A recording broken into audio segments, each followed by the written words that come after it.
Hello everyone. Welcome back to this Rise of Kingdoms channel, the corner of F2 play and low spenders.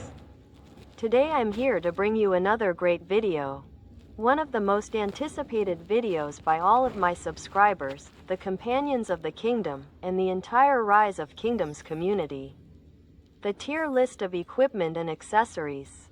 What no one dares to say, we'll say it, so let's get started without any further nonsense or chatter. Let's start with the accessories. We'll classify them by type of accessories first. And then we'll say the top of these, so without further delay, let's begin. First group of accessories are those with fixed stats or passive calls that are always activated and give a fixed percentage of stats. Among them we have those of greater glory, revenge. The pendant of eternal night, which simply gives us a percentage and that's it, there are no probabilities, it is always activated, okay? The second group are those that give fury, which currently we only have two, which are the drum and the horn, and the third are those that give bonuses. They are those that give an increase in attributes and go by percentages. They are those that give those bonuses to damage, attack, defense, and others. All of them will go into the tier list that we are going to make. We will start first with the description of the accessories that give bonuses. We will describe them one by one, and then at the end we will give the top. So let's start with the first ones. The first is it's the most famous bonus because it has a 10% chance of increasing damage by 50%. This would be the attribute of all types of damage. Note that this is important since it doesn't limit it to a single damage but rather general damage. So it can be used with skill damage, combined attacks, and those released in the future. We also see that iconic bonuses increase health, and if we add expertise, everything is enhanced by more than 30%, although the expertise is the same for everyone. Like the iconic bonus at level 5, which gives us 5% more damage when provoked and 5% less damage when received. Hidden Dagger gives a bonus because it has a 30% chance of reducing health by 5%, but up to 3 times reaching 15%. This would be the health attribute, which is good for reducing health, of course, because we know that health is better than defense and this in turn is better than attack, but damage is the best of all. So although there is a greater chance of it being activated here, it buffs health and up to 15%, so we can start comparing.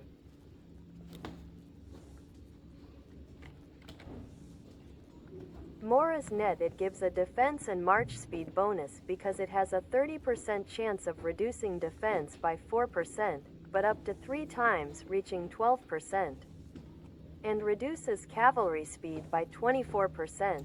It could reach that value. It would be great for stopping cavalry and trapping them and counter-attacking them. The bad thing is that it's only for cavalry. It should be for everyone. Its function is not to increase their own stats and would only be used in specific situations. Call of Seth, it gives attack bonuses to up to 2 more troops because it has a 10% chance of increasing attack by 10%, but up to 3 times, reaching 30%. What happens here is that attack is the attribute we least want to increase because health is better than defense, and this in turn is better than attack, but damage is the best. You can also buff 2 allies. This can be good in active balls and for the kingdom, but you might not buff yourself. The feather, this accessory is special and only buffs ranged attacks. So it's made for sieges. It gives attack bonuses to up to 2 more troops because it has a 50% chance of increasing damage by 30%. Very interesting if you already have a troop with good ranged attack commanders and their equipment is worse. For most mortals, we haven't gotten there yet, so it's good but limited. It could be worked on since it increases the damage half the time. Then it's almost always, and it makes sense since we know the siege is slow and you also have to arm the catapult. So it's necessary for it to quickly start doing more damage.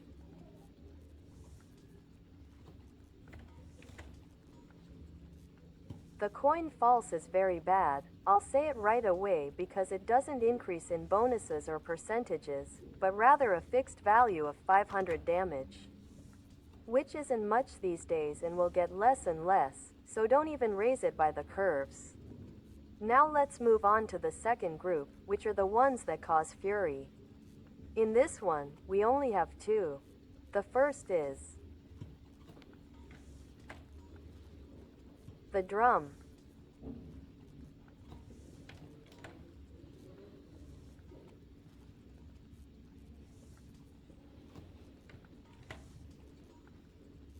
It gives a fury boost to up to 3 of your own troops and 2 more because it has a 10% chance of giving 50 fury. For 3 it would be 150 more fury.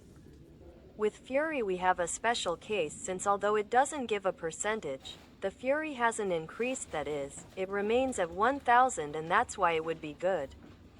There are commanders who with less fury manage to activate the ability, but that wouldn't affect the opponent, it would arrive faster. So even if it's not in percentage it would be good. You should also take into account the fury limits that the game set to better distribute the talents.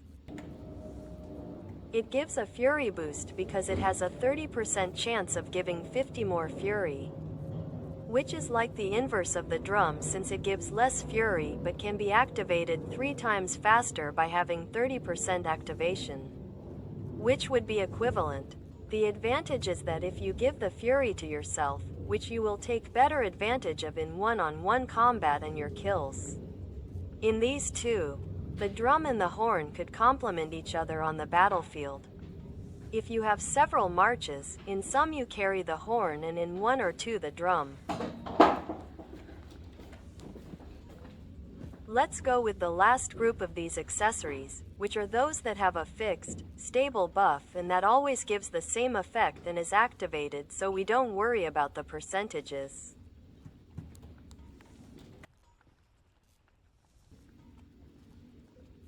Revenge.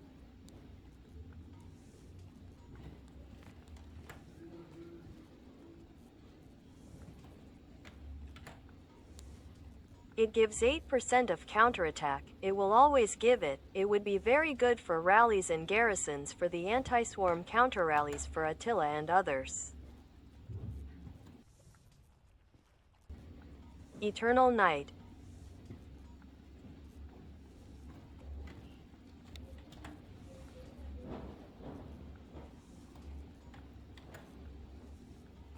Gives 5% of skill damage of all types. Be careful because this is important, since it does not limit it to a single damage but is general so it can be used with skill damage. Combined Onslaught and those that come out in the future, ideal for those commanders who have a lot of damage in their active skill and we want it to hit even harder. Greater Glory.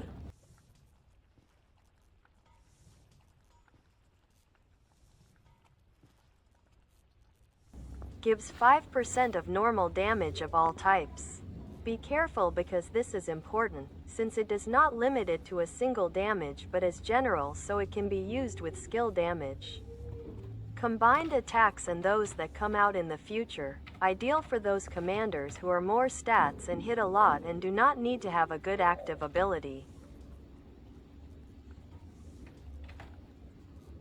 Now we will start with the tier list and top of the accessories.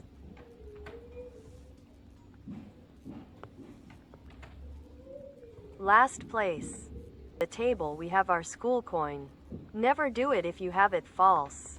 Remember that to dismantle legendary accessories they only give us half of it. So that's why watch my videos and avoid unnecessary expenses. Only for specific roles and situations.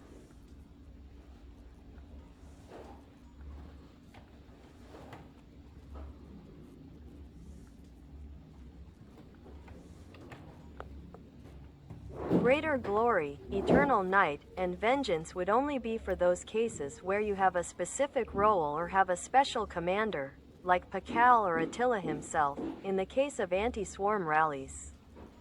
So if you're a player who wants kills, I wouldn't go for these at the beginning either. As we progress, we could have some if we see it necessary depending on your role in the kingdom. Call of Seth. The most interesting ones would be the set's attack in last place, since it buffs attack, and we know that attack isn't the most pro-level option. We shouldn't worry about attack, since the game always gives us that statistic in an easier or more accessible way. Although it has the advantage of buffing several troops in a Super Ball, it would be interesting to add a few more. BlackBerry Network. This is good, but I would leave it to the whales more because of the speed penalty for cavalry being infantry, and with this you would be the terror of the horses. The bad thing is that it would be for a fourth forward march. I wouldn't prioritize it. At the beginning, the defense reduction is also good, but up to 12 it's not that pro. The feather, it deals quite a bit of damage and activates quickly, but it would also be for whales and after you're the 5th of March, since before that you should have a top siege setup. Then legendary siege equipment, a V formation with good weapons, and then the feather, so it would be for whales or advanced players.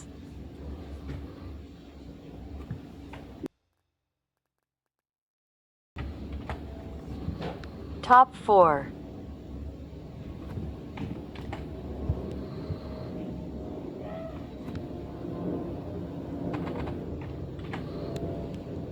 The drum is very good. The fury is still very top, but the drum would be from the 3rd gear, not the 1st, because the ideal at the beginning is to buffer itself. So it is good, but it goes to a player who is in a medium advance of the game and can already get 3 gears onto the battlefield.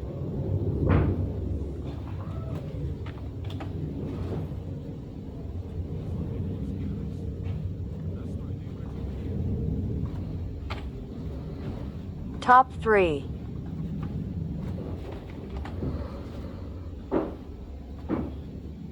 Top 3. The dagger is controversial. Yes, I know it's controversial.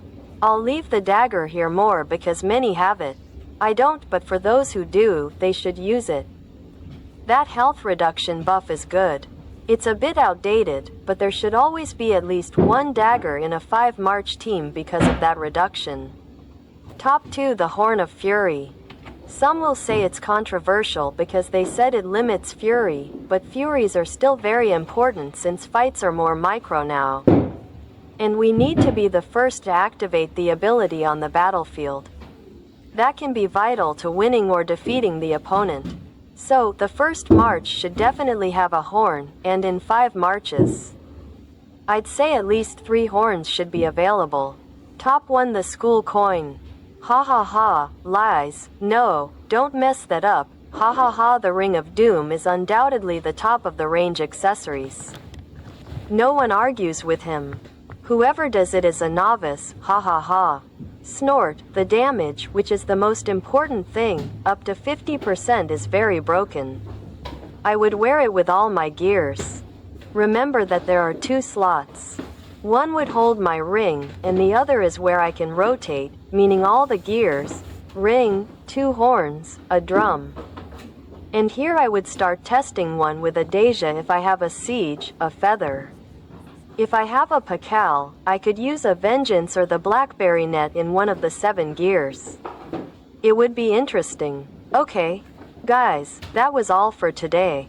Please give it a like if you were interested in this type of content. If not, then a no like.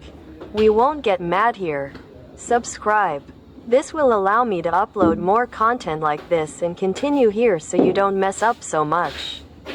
And save those resources that are difficult to accumulate in this game. Well, cha cha, see you all, bye bye Rise of Kingdoms community.